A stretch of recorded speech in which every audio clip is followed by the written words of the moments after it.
والصلاة والسلام على رسول الله ومن والاه وبعد، فقد قال الله تبارك وتعالى في القرآن المجيد والفرقان الحميد: فأعوذ بالله من الشيطان الرجيم، بسم الله الرحمن الرحيم. لن ينال الله لحومها ولا دماؤها ولكن يناله التقوى منكم. وقال الله تعالى في موضع آخر: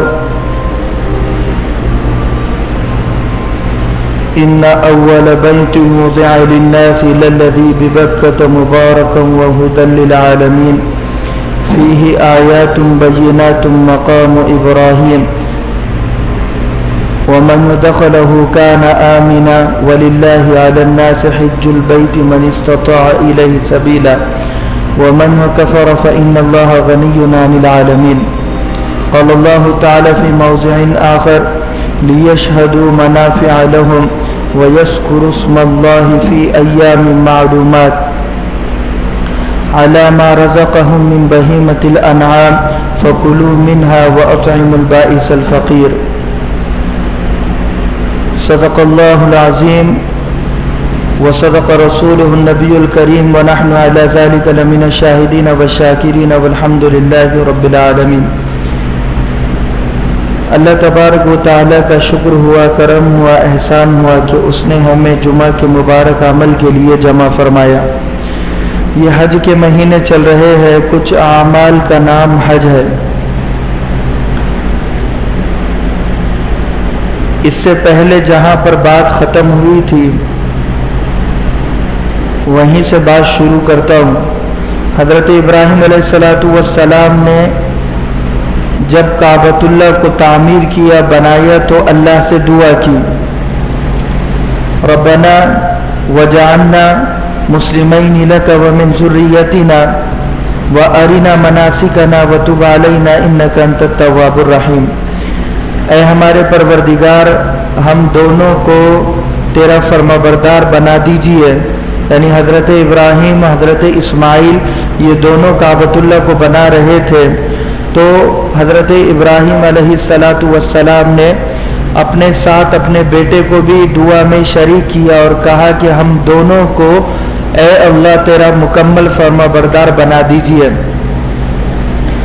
ربنا وجعلنا مسلمین لک ومن ذریتنا، اور ہماری آنے والی نسل کو بھی تیرا فرمانبردار بنا دے.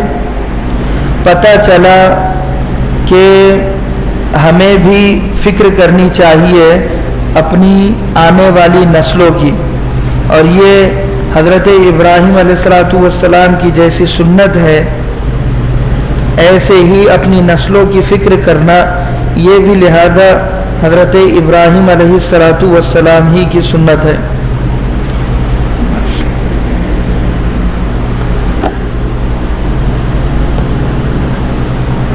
آج ہوتا یہ ہے کہ ہم نمازی تو بن جاتے ہیں 5 وقت کے، روزے بھی رکھتے ہیں رمضان کے، حج بھی ہم نے کیا، زکوٰۃ بھی ہم نے دی، اعتکاف بھی ہم نے کی ہے، لیکن ہمارے بیٹے عمل میں پیچھے ہوتے ہیں. ہمیں فکر نہیں ہوتی اپنے بیٹوں کی اور بیٹیوں کی.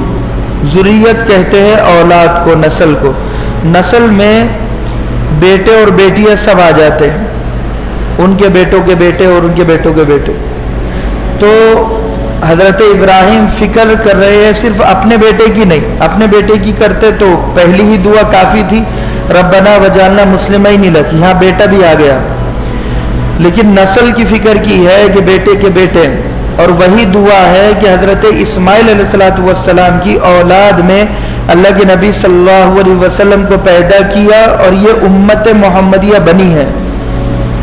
اگر حضرت ابراہیم دعا نہ کرتے تو حضرت اسماعیل علیہ السلام کی اولاد اور نسل کی حفاظت اللہ نہ کرتا. اللہ کے نبی کو کسی اور پیغمبر کی خاندان میں پیدا کیا جاتا. حضرت ابراہیم علیہ السلام کی دعا نے وہ کام کیا کہ جو کام ہزاروں لاکھوں کروڑوں اربوں خربوں دعائیں نہ کر سکی. آپ نے امتحان دیا, امتحان میں کامیابی ملی, اب اپنے لیے کچھ مانگنا چاہیے تھا تو اپنے لیے نہیں مانگا, اپنے بیٹے کی نسل کی حفاظت کی ذمہ داری اللہ پر دی, حضرت اسماعیل کی نسل, اور اللہ نے وہ ذمہ داری لی اور قبول کیا, اور بہترین طریقے پر اللہ کے نبی صلی اللہ علیہ وسلم حضرت اسماعیل علیہ السلام کی اولاد میں آئے. آج میرا اور آپ کا معاملہ یہ ہے کہ ہم نمازیں پڑھتے ہیں, ماشاءاللہ دین پر جمے ہوئے ہیں. اے بیٹا کیوں گھوم رہے ہو, اب تم اٹھے گے نہیں. ہمارا معاملہ یہ ہے کہ ہم اپنے بیٹوں سے غافل, بیٹیوں سے غافل, داماد سے غافل, بیٹوں سے غافل, چچا بھتیجے سے غافل ہے, باپ بیٹے سے غافل ہے, ماں بیٹی سے غافل ہے, ساس بہو سے غافل ہے. ہر ایک دوسرے سے بے خبر ہے کہ میرا بیٹا کیا کر رہا ہے. یہ باپ کو توفیق نہیں ہے پوچھنے کی, نہ ماں کو توفیق ہے بیٹی کو پوچھنے کی کہ بیٹی کیا کر رہی ہو, کہاں جا رہی ہو, کہاں سے آ رہی ہو, موبائل پر کس سے بات کر رہی ہو, چیٹنگ کس سے کر رہی ہو, اور سیٹنگ کس سے کر رہی ہو. یہ توفیق ماں کو پوچھنے کی نہیں ہوتی ہے اور نہ باپ کو پوچھنے کی ہوتی ہے. وَمِن ذُرِّيَّتِنَا, کیا ہماری نسل ہماری ذمہ داری نہیں ہے؟ کیا میرا بیٹا میری بیٹی میری ذمہ داری نہیں ہے؟ یا ایھا الذین آمنوا قوا انفسکم واہلیکم نارا, اے ایمان والو اپنے آپ کو اور اپنے اہل و عیال کو دوزخ کی آگ سے بچاؤ. تو یہاں پر اپنے آپ کو جب کہا تو بات ختم کر دینا چاہیے تھا, اس کے بعد یہ کیوں کہا کہ اپنے آپ کو اور اپنے اہل و عیال کو, اپنی فیملی کو, اپنے ریلیٹیوز کو, اپنے رشتہ داروں کو, متعلقین کو, اس کی فکر میں کیوں کروں؟ وہ اگر میرا چچا بگڑا ہوا ہے تو اس کی فکر میں کیوں کروں؟ میری خالہ کی بیٹی اگر بگڑی ہوئی ہے تو اس کی فکر میں کیوں کروں؟ یہ لا تعلقی کا جو ہم اظہار کرتے ہیں یہ غلط ہے کہ صرف میرے بیٹے کا میں جواب دوں گا.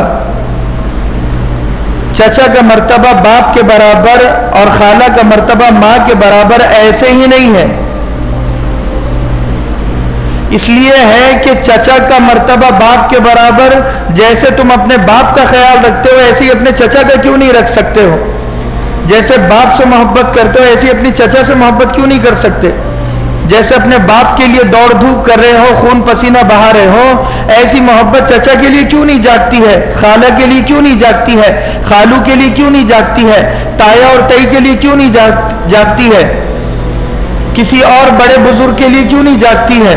کیا سارا ادب اور احترام صرف اپنے والدین کے لیے ہے اور باقیوں کے والدین کے لیے کوئی ادب کوئی احترام نہیں ہے؟ یہ تو ہمارا چنندہ اسلام ہے, منتخب شدہ اسلام ہے کہ میں ادب احترام اسی کا کروں گا جو میرے باپ کے رشتہ دار ہیں, اور باقیوں کا چاہے وہ باپ کی عمر کا آدمی کیوں نہ ہو میں اس کا ادب نہیں کروں گا, ماں کی عمر کی عورت کیوں نہ ہو میں اس کا ادب نہیں کروں گا. سلیکٹیو اسلام جو لے کر ہم چل رہے ہیں یہ ہماری غلطی ہے. اس پر اللہ کی پوچھ ضرور ہوگی, اللہ پوچھے گا ضرور کہ اپنی ماں کے لیے تو سارے ادب اور سارے احترام کے تقاضے تم نے پورے کیے, یہ تقاضے خالہ کے لیے کیوں نہیں پورے کیے, چاچی کے لیے کیوں نہیں پورے کیے, تئی کے لیے کیوں نہیں پورے کیے؟ پڑوس میں تمہارے کسی کی دادی رہتی تو کیا وہ تمہاری دادی نہیں ہے, کیا وہ تمہاری نانی نہیں ہے؟ یہ سلیکٹیو اسلام اور یہ چنندہ اسلام لے کر جو ہم چل رہے ہیں, دھوکہ ہم دنیا والوں کو دے سکتے ہیں, دنیا کے بنانے والے اللہ کو نہیں دے سکتے. تو یہاں پر وہی مسئلہ ہے, حضرت ابراہیم علیہ السلام نے بیٹے کی بھی فکر کی, بیٹی کی نسل کی بھی فکر کی ہے. اسی فکر کی نتیجے میں اور آپ ٹوپی لے کر مسجد میں بیٹھے ہوئے ہیں اور یہ مسجدیں بنی ہوئی ہے اور یہ علماء اور حفاظ دین کی حفاظت کر رہے ہیں اور دعوت و تبلیغ کا ایک کام ایک سلسلہ چل رہا ہے. اگر وہ فکر نہ ہوتی, اگر وہ دعا نہ ہوتی تو آج کب کے ہم گھنٹی بجانے پر آ جاتے, کب کے ہم غیر مسلم اور مشرک اور کافر بن چکے ہوتے. آج پھر بھی لیکن کمی ہے. یا ایھا الذین آمنوا ادخلوا فی السلم کافہ, اے ایمان والو اسلام میں پورے داخل ہو جاؤ. بھئی ایمان والوں کو اسلام میں داخل ہونے کی کیا ضرورت ہے جب وہ آلریڈی اسلام میں داخل شدہ ہے. انٹری انہوں نے اسلام میں لی ہے نا، اسی لیے تو وہ ایمان والے بنے ہیں۔ یہ تو ایسی بات ہو گئی کہ ڈاکٹر کو کہا جا رہا ہے کہ تمام ڈاکٹروں سے کہا جا رہا ہے کہ وہ ڈاکٹر بن جائے، تمام انجینئروں سے کہا جا رہا ہے کہ وہ انجینئر بن جائے۔ یہ تو اس میں کچھ گہرائی ہے جب اللہ کہہ رہا ہے کہ تمام ایمان والوں سے کہا جا رہا ہے کہ وہ مسلمان بن جائے، اسلام میں داخل ہو جائے۔ اس کا مطلب یہ ہے کہ ایمان والا اسلام میں داخل ہونا یہ دوسرا عمل ہے۔ ایمان والا بن گیا تو اب اسلام میں داخل کب ہو گئے؟ 40 سال کے بعد، مرنے کے بعد اسلام میں داخل ہو گئے۔ اسلام میں داخل ہونے کا مطلب یہ ہے ایمان لانا الگ عمل ہے، اسلام میں داخل ہونا الگ عمل ہے۔ اگر یہ ایمان والا ہے تو شادی سادگی سے کرے گا، شادی سادگی سے کرے گا تب اسلام میں داخل ہوگا، رمضان کے روزے رکھے گا تب اسلام میں داخل ہوگا، نماز پڑھے گا تب اسلام میں داخل ہوگا، پردہ کرے گی تو اسلام میں داخل ہوگی، ماں باپ کا فرما بردار بنے گا تو اسلام میں داخل ہوگا۔